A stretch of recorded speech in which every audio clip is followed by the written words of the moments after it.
Hello, hello, hello. You're tuning into another episode of The Wunderkind Show. Today's second topic, we're going back to your normal programming. So what we were talking about was the defense. If anybody remembers, we were talking about Terrell Suggs and the new age, who we have to replace him as Ajabo, and them trying to recreate the old Ravens team. And the next player we're actually going to talk about is one that came in with a bang before they got injured for a couple of games, and that is Marcus Williams. Now, here's the thing. Marcus Williams has already played, I believe, 6 seasons for the Saints. Let me make sure, because I do not want to lie. 1, 2, 3, 4, 5. 5 seasons, for the Saints, and 1 for Baltimore. And I think his best season has been, he's had 3 seasons of 4 interceptions. Okay? Now, here's my thing. When Marcus Williams was playing, he was making play after play after play. And he represents a ball hawking free safety. He's a guy that can get his hands on the ball and he'll actually be able to catch it. We're not talking about no pass breakers. We're talking about turnovers.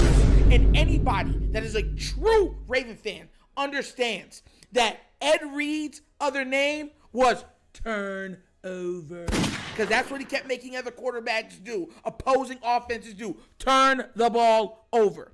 And his other name could be Pick Six also, because he was returning everything. So I'm not saying Marcus Williams is as good as Ed Reed, because that would be asinine. What I am saying is the recreation. They've already seen a model that works, and the team trying to recreate some semblance of those players. And when you specifically talk about a Ed Reed, ball hawk is in his blood. Playmaker is in his DNA. And Marcus Williams, so far, as he's been on the field, has been nothing short of a playmaker for the Ravens. Now, here's the thing. This was his first season, I believe, being injured, and his first season in a very new defense, right?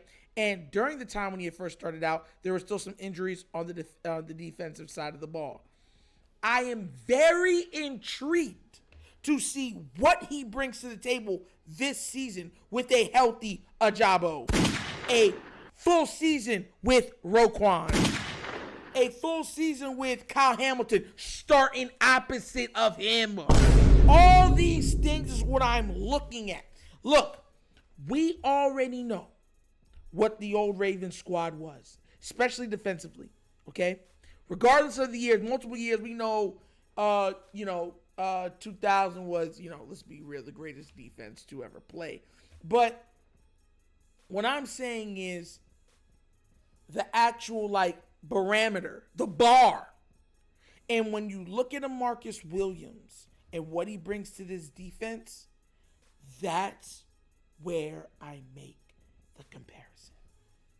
Look, there'll never be another Ed Reed. That man was insane. I remember when Bill Belichick was talking about the play he had made against Peyton Manning, where he literally ran one way. He's like, oh, what we're doing is I'm going to make it look like, single high. And he did single high and just turned his back and hard-tailed it all the way to the outside and made the interception. And everyone said, did he just pick that off?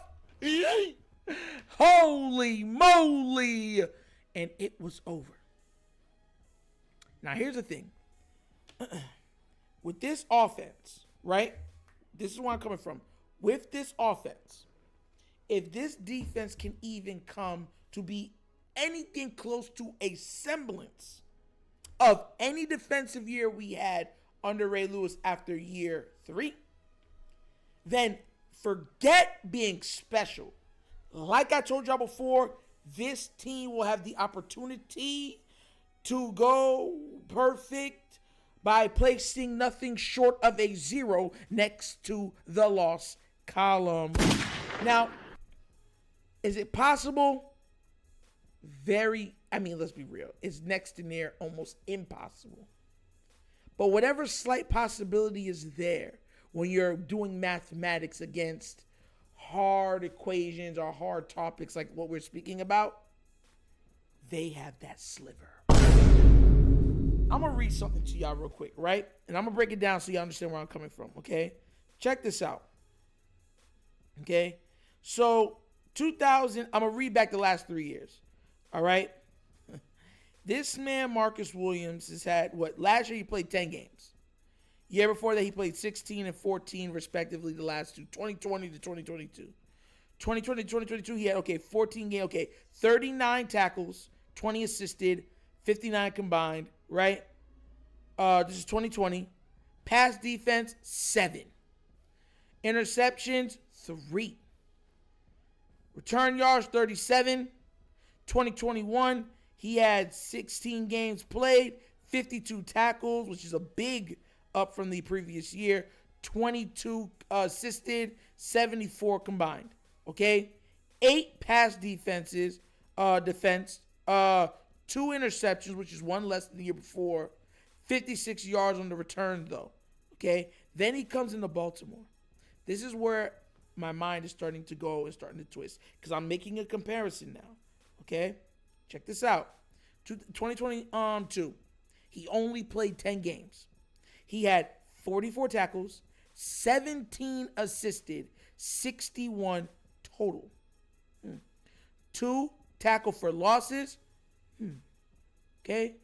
8 pass defense. Okay?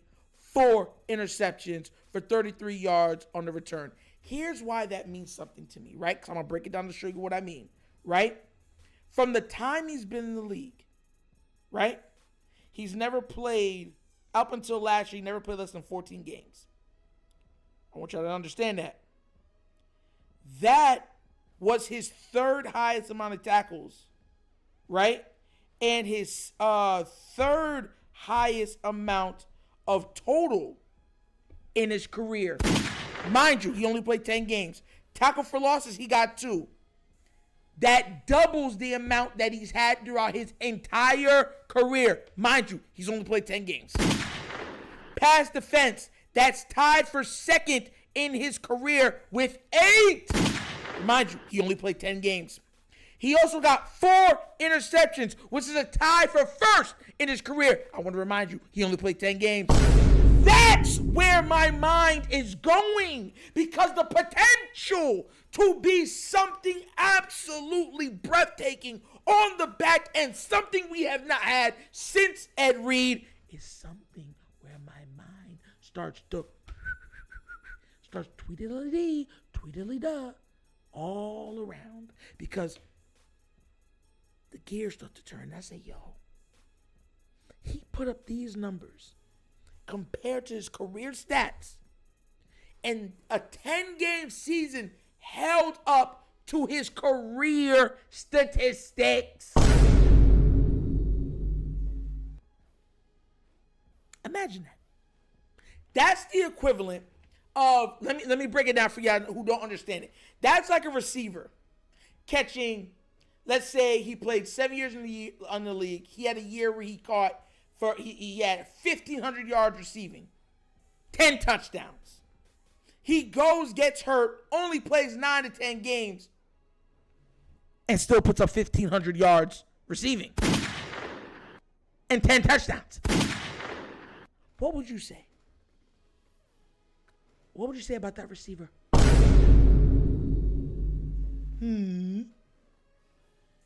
Riddle me that. You know what you would say?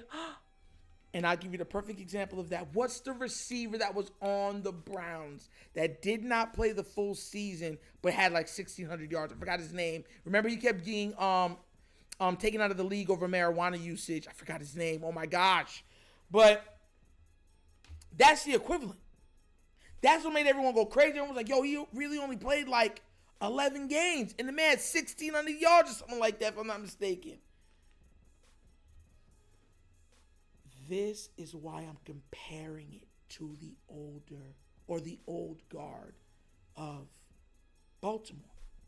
Because we are seeing players that are playing outside of the paradigm in which they've set for themselves. They are playing outside of the box in which we place them in. And none of them have played really that much together. Ajabo, Marcus Williams, Roquan Smith. How many games have they played together? You get where I'm coming from? You see where the gears are turning. Because we already know what the next episode, when I touch on the defense, who I'm going to touch on. But we haven't even taken into account the Kyle Hamiltons, the Marcus Pierce. No, the Michael Pierce. I'm sorry. Think about Marcus again. The Marlon Humphreys. Get where my mind is going? If Mike Madonna truly does his due diligence and works with this team, this defense, forget the offense, has the potential.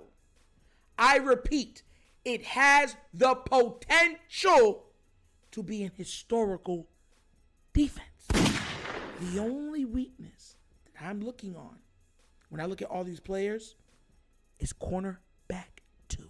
And we are praying and hoping that Rock Ya-Sin can hold up a sliver on that side. Because if he can,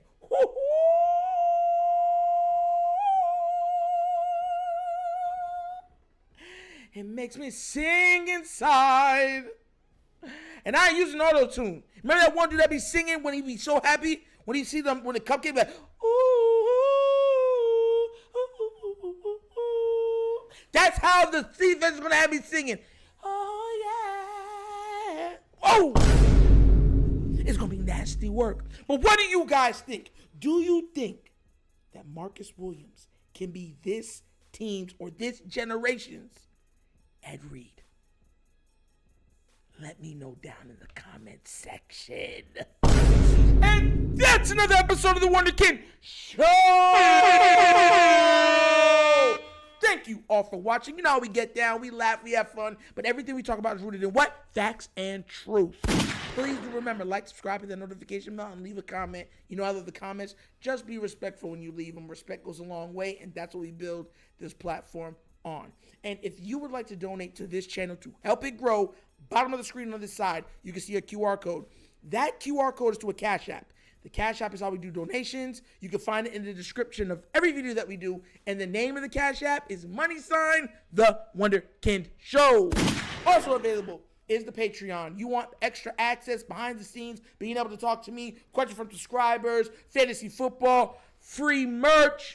That's how you do it. So go there and buy that too, okay? And you can find it in the description of every video that we do also. But once again, this is The Wunderkind Show. This show is Nitro signing off. And as always, you guys know my slogan.